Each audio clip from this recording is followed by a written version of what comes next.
Hello 11 Arts. I hope you are able to understand the lesson so far. Last class I have explained you about the different stages of the Stone Age and the life of early man during each phase. Today I am going to proceed further in the development of the civilizations. How did man start to develop civilizations? We have learned that during the Neolithic age, man has started to settle down as he learned about farming, how to produce food. And towards the end of the Neolithic age and the beginning of the Chalcolithic age, that means man has learned the use of metal, copper, and along with copper, stone was also used for making tools. So the period is known as the Chalcolithic age. And during that time, the civilizations started to establish and develop. So we will learn that man started to settle down near the banks of rivers and lakes. Now there were certain reasons behind it. First of all, the climate was very pleasant. It was the river water gave them the pleasant, not too hot, not too cold kind of climate. Then the availability of plenty of water and fertile soil for the purpose of agriculture. And the rivers also helped in the easy transportation, and in this there were a little bit more reasons like the availability of the fish and the other water animals, the birds as food, the green grass for the cattle. So these were the reasons why man started to settle down on the banks of the rivers and lakes. And on these banks and the banks of the rivers and lakes, the civilization started to grow. Now there were 4 major river valley civilizations that had developed in the prehistoric era. So they were the Indus Valley or Harappan civilization, which has developed in the valley of the river Indus and its tributaries in the northwestern part of the Indian subcontinent. And then the Egyptian civilization, which developed in northern part of Africa, northwestern part of Africa rather, and northeastern part of Africa, and on the banks of river Nile. Then Mesopotamian or Sumerian civilization, which is located in present Iraq in Asia and on the banks of 2 rivers, river Tigris and Euphrates. And the Chinese civilization again developed in between the valley of river Huanghe and Yangtze. So first we are going to learn about our Indian civilization. Now in India, it was for a long time it was believed that the Harappan civilization was the first river valley civilization that had developed, but in the year 1974, a French historian and archaeologist, he had found out the remains of another civilization in the valley of Bolan in Pakistan, valley of Bolan river in Pakistan, and near the village of Mehergarh. And so the name Mehergarh civilization, which dated 7000 BC. So it is not the Harappan civilization or the Indus Valley civilization which had developed during 5000 BC to 2500 BC. Now 7000 BC ago, Mehergarh had a civilization which also belonged to the Chalcolithic age, and they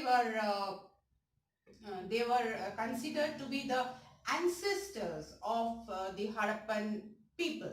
So Mehergarh civilization was the first to be developed in the Indian subcontinent, and then it was the extensive Harappan or Indus Valley civilization. Why Indus Valley civilization is also known as the Harappan civilization?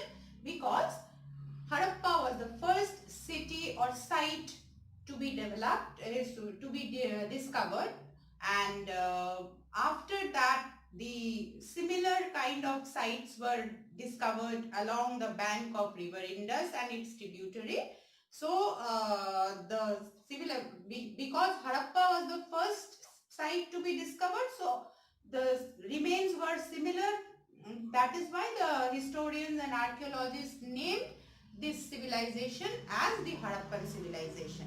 So Harappan civilization is basically, it was located on the northwestern part of India, and most of the sites are presently now located in Pakistan, but there are many sites that are located in India also, like Harappa and Mohenjo-daro. These were the major two cities to be discovered in the year 1921-22 by Dayaram Sahni and Dr. Rakhal Das Banerjee. Both of them worked for the Archaeological Survey of India, and they have discovered this ancient prehistoric civilization that had developed in our Indian subcontinent. And then the major sites were Harappa and Mohenjo-daro, and then there were Ropar, the Kalibangan in Gujarat, Ropar in Punjab,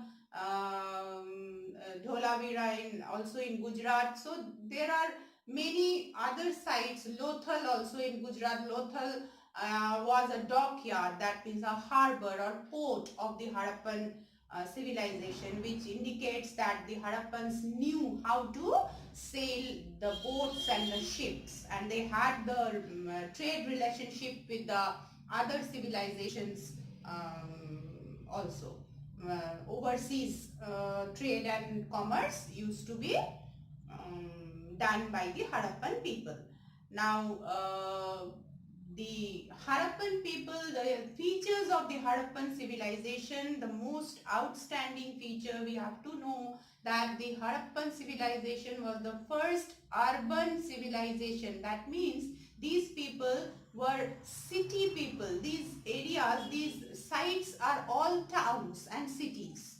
Harappa, Mohenjo-daro, Ropar, Kalibangan, Dholavira, they are all cities and towns, and so it was the urban, not the rural kind of civilization. It was the first urban civilization of our country, and by observing the unearthed remains of these cities, we can say that the Harappan people were excellent engineers, and they had developed an excellent town planning, and the feature of their town planning is the most important aspect of the Harappan civilization, which we are going to learn about.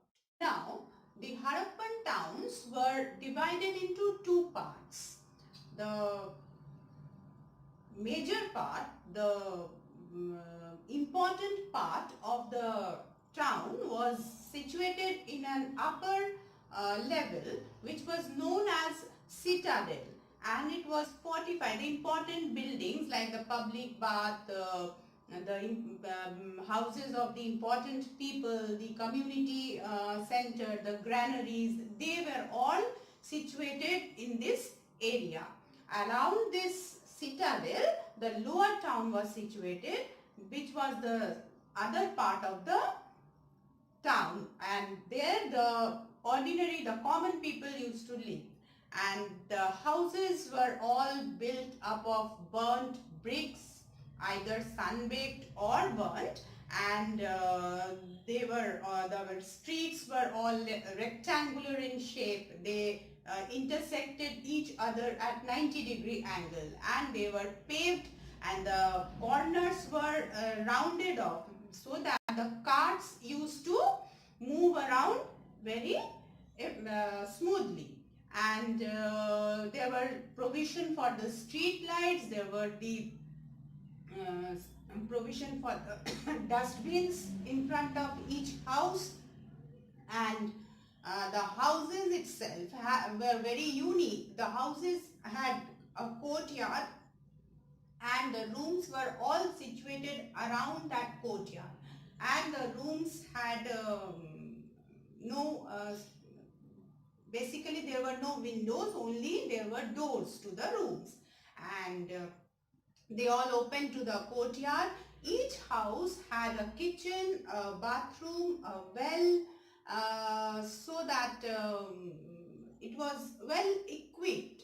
And the drainage system, that was the unique one. And if you observe this drainage system, you will learn that they were very well aware of the public health and hygiene, as the drains from the houses, they all flowed into the side drains in the streets outside, and then those side drains used to flow into the main drain in the city, and then that drain water used to be carried out outside the wall of the town. The entire town was surrounded by high wall as boundary and for protection. If you see, you can it is observed that the town Mohenjo-daro was built 9 times.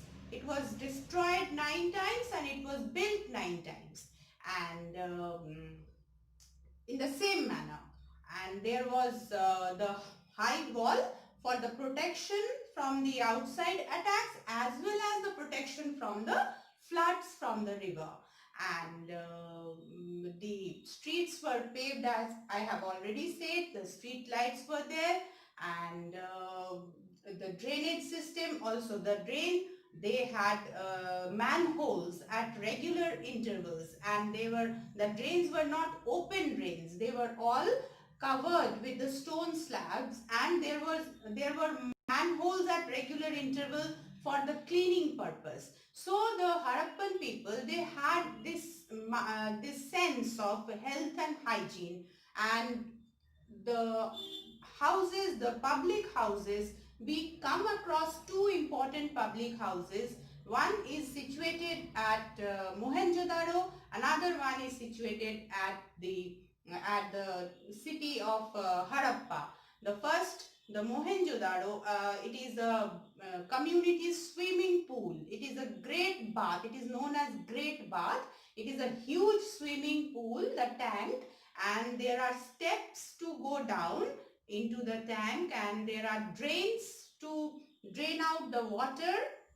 There are changing rooms all around the tank on the platform.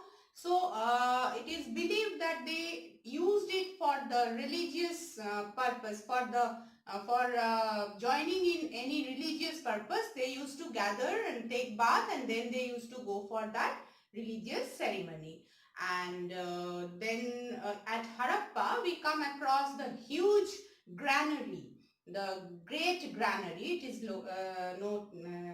known as the Great Granary, and there we have found out that the granary had a platform around it, and the platform was used for threshing the grains, and we have found the seeds of wheat and barley in the cracks, which indicates that the Harappan people knew how to cultivate wheat and barley, and these were their staple food. Wheat and barley were their staple food, and there were granaries located in other sites also, but their size was not so huge like the one which had been discovered in the city of Harappa. So these were the features of the town planning of Harappa. Later on we will move forward with their religious, social and occupation aspects. Now students, here are some points written about the early river valley civilizations.